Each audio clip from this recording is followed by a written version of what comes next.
Hello friends, you are watching daily updates. তো তোমরা যারা ওয়েস্ট বেঙ্গল পুলিশ কনস্টেবল মেন্সের প্রিপারেশন নিচ্ছ, অর্থাৎ ওয়েস্ট বেঙ্গল পুলিশ কনস্টেবল 2018 এর টার্গেট রেখেছো, তাদের জন্য আজকের এই ভিডিওটা। তারা সম্পূর্ণ ভিডিওটা প্রথম থেকে শেষ পর্যন্ত দেখো। অনেক কিছু হেল্পফুল তথ্য দেব, যেগুলো আশা করি অনেকটা উপকার হবে। তো চলো বন্ধুরা, ভিডিওটি শুরু করা যাক। প্রথম দেখা যাচ্ছে যে কয়েকটা বিষয় নিয়ে আমি আলোচনা করব। যেমন যেমন প্রথম কতজন মাঠ পাস করেছে। অনেক ইউটিউবার অনেক রকম কথা বলছে যে 40,000 45,000 এমন মাঠ পাস করেছে।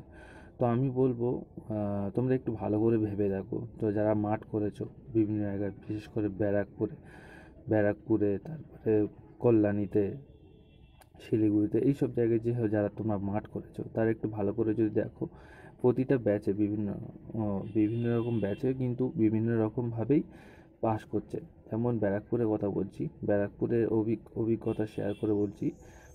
ওখানে কিন্তু এমনও অনেক ব্যাচ আছে যেখানে 25 জন ছেড়েছে, 3 থেকে 4 জন পাস করেছে। 25 জনের মধ্যে আবার 5 থেকে 7 জন পাস করেছে, আবার কিছু কিছু ব্যাচে 15-16 জন পাস করেছে। তো এভারেজ দেখতে গেলে ওই পাসের সংখ্যা কমটা বেশি, মানে যেমন 3 থেকে 4 বা 7 থেকে 8 এমনটাই বেশি। ধরে নিচ্ছি ওই 7 থেকে 8টাই বেশি। তো এভারেজ ধরছি আমি 12 থেকে 14 জন প্রতি 25 জনে পাস করছে। তাহলে ব্যারাকপুরেটা কিন্তু খুবই হিসেব মতো কম হয়েছে। এবং সবচেয়ে বেশি যেটা পাস করেছে, যেখানে যে পার্টে সেটা খবর আসছে, সেটা হলো কল্যাণীতে। ওখানে প্রচুর, কল্যাণীতে, মেদিনীপুরে, এইসব জায়গাতে প্রচুর ছেলে পাস করেছে। যেমন ধরো 25 জনে গড়ে প্রায় 12-14 জন মিনিমাম পাস করেছে, ম্যাক্সিমাম 17-18 জন পাস করেছে শুনলাম। তো হিসেব করে দেখা যাবে যে West Bengal police recruitment board যে ক্যান্ডিডেট ওরা ডেকেছে, সেটা আমরা ধরে নিই 80,000 এমন, বা 75,000 এমন ধরেছে। তো এমন যদি ডাকে, আর আমরা যদি গড় হিসেব করি যে প্রতি 25 জনে 10 জন বা 12 জন, সব টোটাল ওভারঅল যতগুলো মাঠ ছিল সেই অনুযায়ী যদি ধরি, কিন্তু অতগুলো দাঁড়ায় না। 50-50 যদি ধরি, তাহলে আসছে আমার 40,000, কিন্তু আশা করি অনেক কম হয়েছে। এবং তোমাদের একটা ভিতরের খবর বলি, একদম ভিতরের খবর এটা, যে অনেক কমই মাঠ পাস করেছে। যারা বলছে এরকম বেশি মাঠ পাস করেছে, একদম সম্পূর্ণ ভুল। মাঠ খুবই কম পাস করেছে। কম্পিটিশান মোটামুটি বেশি টাফ হবে না, একদম লো লেভেল হবে, যেমন লেডি কনস্টেবল হয়েছে। তোমরা তাই প্রিপারেশান মোটামুটি চালিয়ে যাও ভালোভাবে, আশা করি কোনো প্রবলেম হবে না। তো এটা গেল মাঠ সংক্রান্ত। তো মাঠ, যেটা বললাম, যেটা পাস করেছে ওটা মোটামুটি 30-এর কাছাকাছি বা 30-এর নিচেও হতে পারে এমন, ঠিক আছে।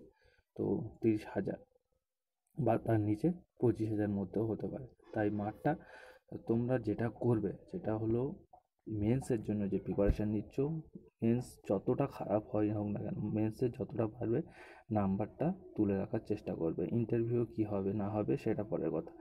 মেন্সে যত নাম্বারটা তুলে রাখবে, সেটা তোমাদের মেরিট লিস্টে ততটা উঠতে সুবিধা হবে। কিছু মেন্সে না ভালো পারো, অন্তত নিজের ওএমআর সিটটা অন্তত ভালো করে সম্পূর্ণভাবে কমপ্লিট করে অন্তত রেখে এসো। কারণ ওএমআর সিট ভুল হলে সেখানে আর কোনো নেই, সমাধান নেই। তাই ওএমআর সিটটা অবশ্যই ভালো করে ঠিকঠাক করে দেখে নিয়ে যতগুলো পারো আনসার করে, আর নেগেটিভ করার কম চেষ্টা করবে। যতগুলি মেন্সে নাম্বার তোলা যায় ততই তোমার পক্ষে লাভজনক। তো এটা গেল হচ্ছে ক্যান্ডিডেটের সংখ্যা।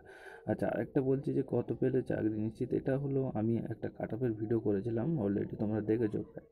আশা করি অমনই হবে। আমি বলেছিলাম ওর থেকে কমও হবে আশা করি, কিন্তু ওর থেকে কমই হবে। আমি যে প্রেডিক্টটা করেছি, হ্যাঁ, জেনারেল 35 থেকে 40-এর মধ্যে যেমন থাকবে, এর চেয়ে কমই হবে আশা করি। অনেকেই বলছে বেশি হবে, কিন্তু তোমরা দেখে নিও, মিলে নিও, এর থেকে কম হবে বা ওই রকমই হবে। তবে তোমরা টার্গেট কিন্তু সবসময় বেশিই রাখবে, ঠিক আছে। নেক্সট যেটা আলোচনার বিষয়, সেটা হলো কতদিনের মধ্যে নিয়োগ।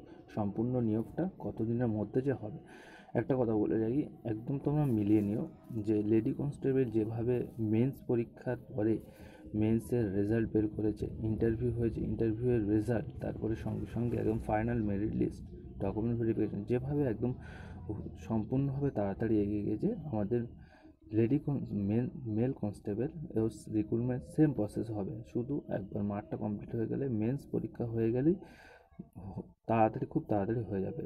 তুমি মিলে নিও, আজ থেকে 3 থেকে 3.5 মাসের মধ্যেই এই যে রিক্রুটমেন্ট সম্পূর্ণভাবে কমপ্লিট হয়ে যাবে। এটা কিন্তু একদম ভিতরের খবর, তোমরা একদম সম্পূর্ণভাবে মিলিয়ে নিও আর সেইভাবে প্রিপারেশন নিও।